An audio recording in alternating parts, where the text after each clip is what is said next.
نام سے شروع جو بڑا مہربان اور نہایت رحم کرنے والا ہے۔ اسلام کے ہر دور میں مسلمانوں پر طرح طرح کے ظلم و ستم کیے گئے اور مسلمانوں کو اللہ تبارک و تعالیٰ کی ذات اور ایمان سے دور کرنے کی ناکام کوششیں کی گئی، لیکن جو سچا مسلمان ہوتا ہے وہ اپنا سب کچھ تو لٹا دیتا ہے لیکن وہ اپنے سچے رب کو کبھی نہیں چھوڑتا۔ اس مسلمان کا سب کچھ اس کا حقیقی مالک اللہ عز و جل ہوتا ہے۔ یہی وجہ ہے کہ اللہ تبارک و تعالیٰ اپنے بندے سے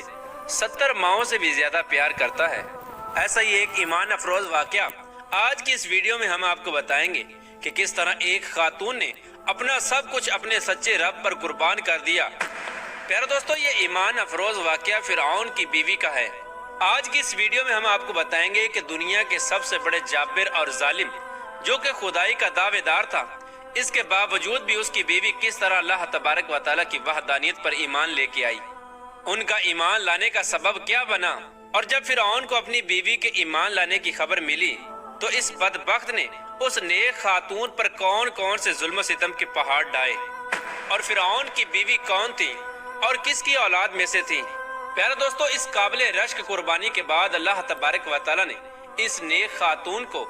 کس قدر مقام اور مرتبہ عطا فرمایا تھا۔ پیارے دوستو، فرعون کی بیوی جن کا نام حضرت آسیہ رضی اللہ تعالی عنہا تھا، یہ بادشاہ مصر ریان بن ولید کی اولاد میں سے تھی، اور یہ ریان بن ولید وہی بادشاہ تھا جو حضرت یوسف علیہ السلام کے دور میں بادشاہ مصر تھا، اور یہ خوش نصیب بادشاہ حضرت یوسف علیہ السلام پر ایمان لے آیا تھا۔ فرعون کی بیوی حضرت آسیہ رضی اللہ تعالی عنہا انتہائی حسین و جمیل خاتون تھی، کیونکہ یہ خاتون بادشاہ کی اولاد میں سے تھی، اسی وجہ سے اس کے پاس مال و دولت کی کوئی کمی نہیں تھی، اسی وجہ سے ہر وقت خدام ان کے آگے پیچھے رہا کرتے تھے۔ یہ پاک دامن خاتون فرعون کو ناپسند کرتی تھی، لیکن فرعون چونکہ اس وقت مصر کا بادشاہ تھا، اسی وجہ سے فرعون نے اس خوبصورت عورت کی خوبصورتی کو دیکھ کر زبردستی اس سے نکاح کر لیا تھا، جبکہ حضرت آسیہ رضی اللہ تعالی عنہ اور ان کے والدین اس نکاح سے خوش نہیں تھے، لیکن انہوں نے حالات کی مجبوری کی وجہ سے حضرت آسیہ رضی اللہ تعالی عنہ کا نکاح فرعون سے کر دیا تھا۔ پیارے دوستو، فرعون کو حکومت و سلطنت اور مال و دولت کی کثرت اور طاقت کے نشے نے حد سے زیادہ مغرور اور بے لگام بنا دیا تھا۔ اس طرح اس بدبخت کافر نے ہزاروں بنی اسرائیل کے لوگوں کو اپنا غلام بنا کے رکھا ہوا تھا اور ان پر طرح طرح کے ظلم کرتا تھا۔ چونکہ اس بدبخت نے خدائی کا دعویٰ کر رکھا تھا، اسی لیے وہ تمام انسانوں کو اپنا غلام تصور کرتا تھا اور ان معصوم لوگوں کے ساتھ جانوروں جیسا سلوک کرتا تھا۔ چنانچہ وقت یوں ہی تیز رفتاری کے ساتھ چلتا رہا، سال مہینوں میں اور مہینے ہفتوں میں اور ہفتے دنوں میں تبدیل ہو کر گزرتے چلے گئے، اور پھر وہ وقت بھی آ گیا کہ اللہ تبارک و تعالیٰ کے پیارے نبی حضرت موسیٰ علیہ السلام اور حضرت ہارون علیہ السلام اس دنیا کے اندر تشریف لائے، اور مصر کی سرزمین لا الہ الا اللہ کی صداؤں سے گونج اٹھی۔ اللہ تبارک و تعالیٰ نے حضرت موسیٰ علیہ السلام اور حضرت ہارون علیہ السلام کو فرعون کی طرف اور ان کی قوم کی طرف دعوت حق دینے کے لیے اور ہدایت کی طرف بلانے کے لیے مبعوث فرمایا تھا۔ اللہ تبارک و تعالیٰ کے ان پیغمبروں نے بنی اسرائیل کے لوگوں کو اللہ تبارک و تعالیٰ کی وحدانیت کی طرف بلایا اور لوگوں کو باطل معبودوں کی پوجا کرنے سے منع کیا۔ حضرت موسیٰ علیہ السلام نے فرعون کو طرح طرح کے معجزات دکھائے،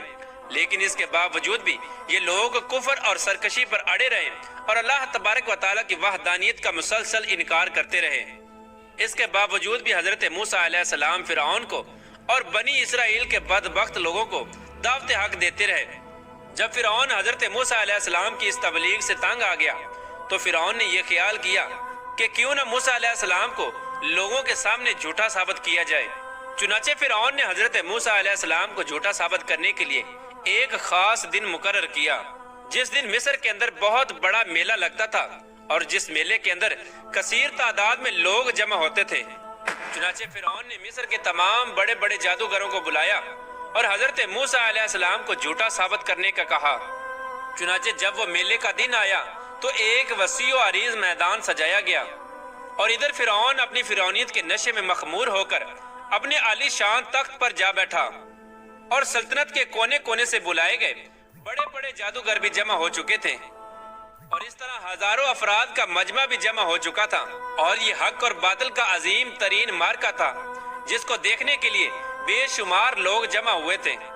اور ادھر اللہ تبارک و تعالیٰ کے سچے نبی حضرت موسیٰ علیہ السلام اور حضرت ہارون علیہ السلام بھی تشریف لا چکے تھے، اور حضرت موسیٰ علیہ السلام کے چہرہ انور پر جاہ و جلال نظر آ رہا تھا۔ چنانچہ اس عظیم معرکے کا آغاز ہوا، اور جادوگروں نے فرعون کی عزت کی قسم کھا کر اپنے جادو کی لاٹھیاں اور رسیاں پھینکنی شروع کر دیں۔ تو وہ لاٹھیاں اور رسیاں ایک دم سے سانپ بن کر پورے میدان کے اندر دوڑنے لگیں۔ ان سانپوں کو دیکھ کر پورے مجمع کے اندر خوف و ہراس پھیل گیا، اور تمام لوگ بدحواس ہو کر ادھر ادھر بھاگنے لگے۔ ادھر فرعون اور اس کے جادوگر اپنے نشے میں بدمست ہو کر تالیاں بجانے لگے اور اس منظر کو دیکھ کر خوش ہونے لگے۔ اور ادھر اللہ تبارک و تعالیٰ نے اپنے پیارے پیغمبر حضرت موسیٰ علیہ السلام کو اپنا عصا مبارک پھینکنے کا حکم دیا۔ تو اس وقت حضرت موسیٰ علیہ السلام نے اللہ تبارک و تعالیٰ کے حکم کی تکمیل کرتے ہوئے اپنے عصا مبارک کو ان سانپوں کے حلام کا وہ عصا ایک خوفناک اور ہیبت ناک اژدہا بن کر نمودار ہوا، جس نے جادوگروں کے تمام چھوٹے چھوٹے سانپوں کو نگل لیا۔ حق اور باطل کا یہ عظیم الشان معجزہ دیکھ کر جادوگروں کے دلوں میں ایمان کا نور چمک اٹھا، اور تمام جادوگر اللہ تبارک و تعالیٰ کی بارگاہ میں سجدے میں گر گئے، اور تمام جادوگروں نے اللہ تبارک و تعالیٰ کی وحدانیت کی تصدیق کی اور اللہ تبارک و تعالیٰ کی سچی ذات پر ایمان لے آئے۔ چنانچہ جب حضرت موسیٰ علیہ السلام کے اس عظیم الشان معجزے اور جادوگروں کے ایمان لانے کی خبر حضرت آسیہ رضی اللہ تعالی عنہ کو پہنچی، تو اس وقت حضرت آسیہ رضی اللہ تعالی عنہ کے دل میں بھی فوراً حق کا نور چمک اٹھا، اور اس طرح حضرت آسیہ رضی اللہ تعالی عنہ اللہ تبارک و تعالیٰ کی وحدانیت پر ایمان لے آئی۔ لیکن ان کا ایمان لانا اتنا آسان نہ تھا، کیونکہ وہ ایک جابر اور ظالم اور خدائی کے دعوے دار بدبخت حکمران کی بیوی تھی، اور حضرت آسیہ رضی اللہ تعالی عنہ کے دل میں یہ بھی ڈر تھا کہ اگر فرعون کو میرے ایمان کا پتہ چل گیا تو وہ ظالم بادشاہ مجھ پر ظلم و ستم کے پہاڑ ڈائے گا اور اپنے ظلم کی تمام حدیں پار کر دے گا۔ لیکن اس کے باوجود بھی حضرت آسیہ رضی اللہ تعالی عنہ نے اپنا سب کچھ اللہ تبارک و تعالیٰ کی ذات پر چھوڑ دیا اور اللہ تبارک و تعالیٰ کی وحدانیت پر ایمان لے آئی۔ ابتدا میں حضرت آسیہ رضی اللہ تعالی عنہ نے اپنے ایمان کو کسی پر ظاہر نہ کیا۔ کچھ عرصہ یوں ہی گزرتا رہا، اور پھر ایک دن ایسا عجیب و غریب واقعہ پیش آیا جس واقعے کے بعد حضرت آسیہ رضی اللہ تعالی عنہ کے دل میں فرعون کے لیے مزید غضب کی آگ بھڑک اٹھی، اور حضرت آسیہ رضی اللہ تعالی عنہ فرعون سے مزید نفرت کرنے لگی، اور فرعون کے مسلمانوں پر کیے جانے والے ظلم و ستم حضرت آسیہ رضی اللہ تعالی عنہ کے لیے ناقابل برداشت تھے۔ چنانچہ وہ عبرت ناک واقعہ کچھ یوں پیش آیا کہ فرعون کی بیٹی کی ایک خادمہ تھی جو فرعون کی بیٹی کے سر میں کنگھی کیا کرتی تھی۔ ایک دن اس خادمہ کے ہاتھ سے کنگھی گر گئی، تو اس خادمہ نے بسم اللہ پڑھ کر اس کنگھی کو اٹھا لیا۔ اس وقت فرعون کی بیٹی نے ان کلمات کو سن لیا اور فرعون سے جا کر اس خادمہ کی شکایت کر دی کہ وہ خادمہ آپ کے علاوہ کسی اور کو خدا مانتی ہے اور آپ کے علاوہ کسی اور کی عبادت کرتی ہے۔ یہ بات سن کر فرعون لال پیلا ہو گیا، اور اس نے غضبناک ہو کر اس خادمہ کو اپنے دربار میں بلایا اور اس خادمہ کے ایمان لانے کی حقیقت دریافت کی کہ آخرکار وہ کس کو خدا مانتی ہے۔ اور فرعون اس سے کہنے لگا، کیا تو میرے علاوہ کسی اور کو خدا مانتی ہے؟ تو اس وقت اس خادمہ نے فوراً جواب دیا کہ ہاں، میرا اور تیرا رب اللہ عز و جل ہے، وہی وحدہ لا شریک ہے اور اس کے علاوہ اس کا کوئی شریک نہیں۔ چنانچہ خادمہ کی یہ بات سن کر فرعون اس پر مزید غضبناک ہو گیا۔ چنانچہ فرعون نے اس خادمہ کو اور ان کے معصوم بچوں کو کھولتے ہوئے تیل میں ڈال دیا اور ان کو شہید کر دیا۔ یہ خوفناک اور دل خراش منظر اس وقت فرعون کی بیوی بھی دیکھ رہی تھی۔ اسی دوران اللہ تبارک و تعالیٰ کی قدرت کی جلوہ گری ہوئی، اور اللہ تبارک و تعالیٰ نے حضرت آسیہ رضی اللہ تعالیٰ عنہ کی آنکھوں سے غیب کے پردے اٹھا دیے تھے اور فرعون کی بیوی کی بصیرت کو روشن فرما دیا تھا۔ اور فرعون کی بیوی نے یہ منظر بھی دیکھا کہ فرشتے اس خادمہ کی روح کو لے کر آسمان کی طرف جا رہے ہیں۔ اس طرح فرشتوں کو دیکھنے کے بعد فرعون کی بیوی کا ایمان مزید مضبوط ہو گیا، اور وہ مزید اللہ تبارک و تعالیٰ کی وحدانیت کا یقین کرنے لگی، اور حضرت موسیٰ علیہ السلام کی صداقت اور حقانیت بھی واضح ہو گئی۔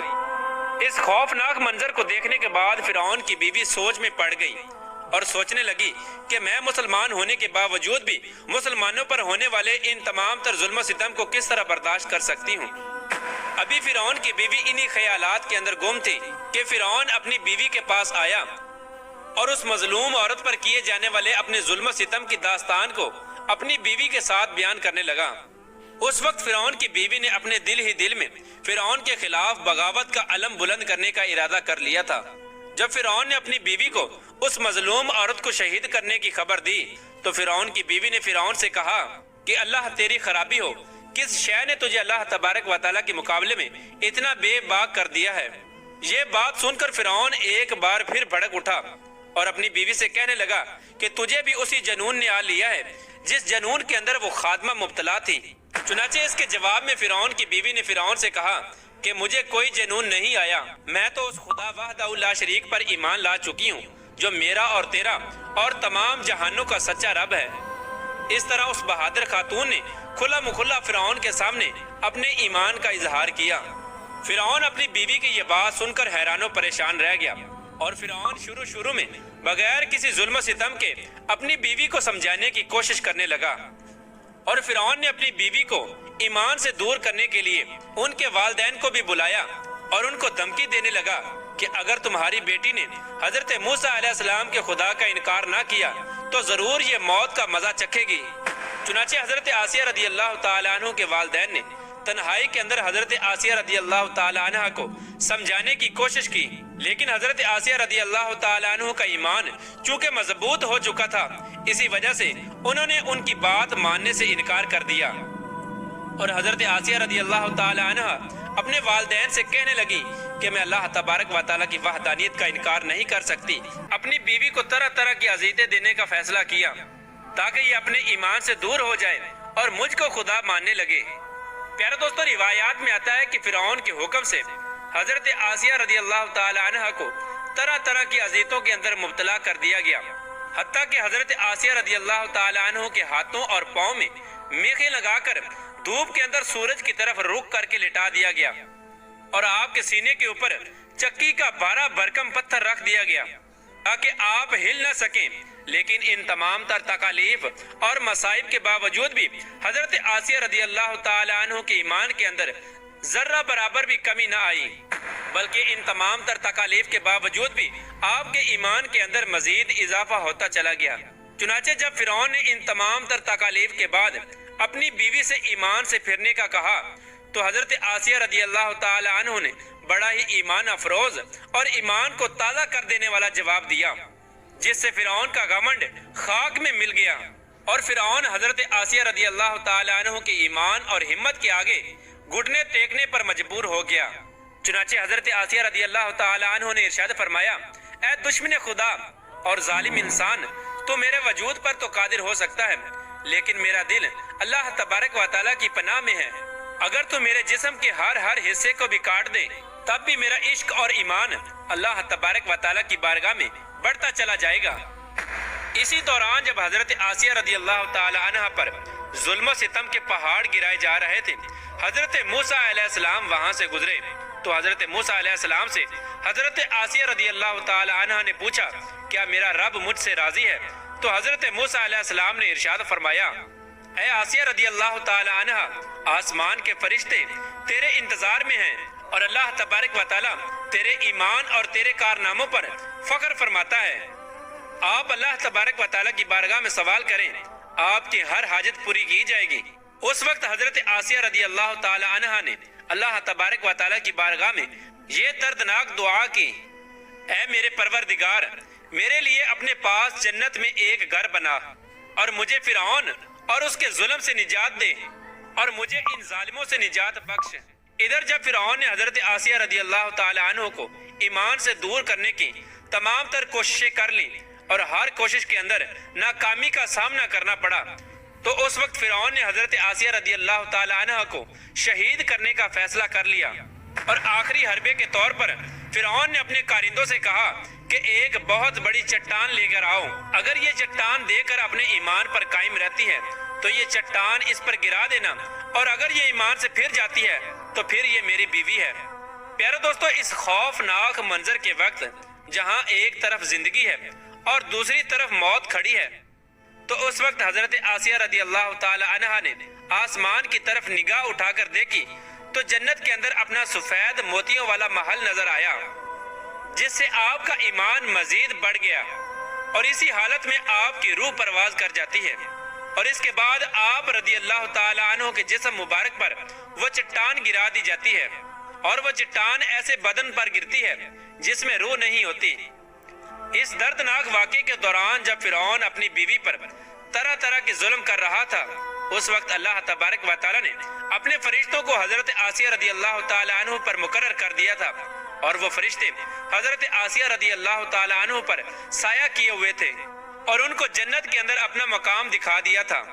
جس کی وجہ سے حضرت آسیہ رضی اللہ تعالی عنہ کا ایمان مزید مضبوط ہو گیا، اور فرعون کی تمام مصیبتوں کو آپ بھول گئی۔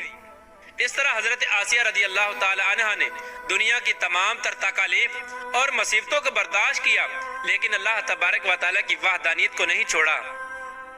اور پھر اللہ تبارک و تعالی نے حضرت آسیہ رضی اللہ تعالی عنہ کو وہ مقام عطا فرمایا جو مقام آج تک کسی کو نہیں ملا۔ حضرت آسیہ رضی اللہ تعالی عنہ جب جنت میں جائیں گی تو اللہ تبارک و تعالی ان کو یہ نعمت عطا فرمائے گا